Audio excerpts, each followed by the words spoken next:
Mwenye nyumba alienda moja kwa moja mpaka pale, akaweza kupika simu ya kijana, ikakuwa pia inaitana, isipokuwa haikuwa inachukuliwa.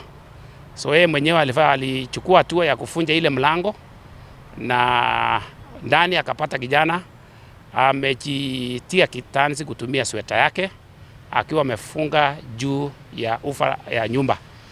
So baada ya hapo alipiga simu kwa polisi, ambapo tulituma askari kutoka kwa DCI Kakamega.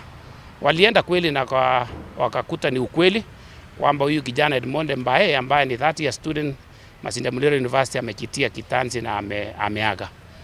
Ambaye imetushangaza ni kwamba hatujapata kitu ambaye tunaita suicide note, ambaye ingetuongoza tujue ni kwa nini huyu kijana amejitia kitanzi.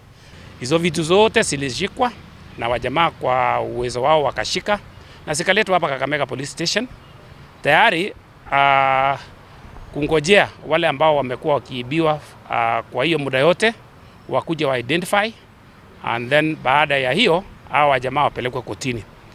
Kulingana na uchunguzi yetu, imekuwa kwa muda kwamba yale vitu yote ambaye nimesema mwanzo yanaibiwa Kakamega CBD hapa town zinaenda kuishia sehemu zingine. Ukiona wale ambao wanaiba Kakamega Central wanapeleka Kakamega East. Wakiiba Kakamega East unakuta wanapeleka kama Kakamega South. So wamekuwa na cartels, wamekuwa na sehemu ambazo wakiiba kila kitu wanasipeleka pale. Ya pili, ukumbuke kwamba hata kama wao wenyewe hawajatekeleza wizi, lazima kuko na wale ambao wanasipokea. Hao vijana wanatekeleza wizi, wanawakimbizia, wanaenda kuwauzia kwa bei ya chini.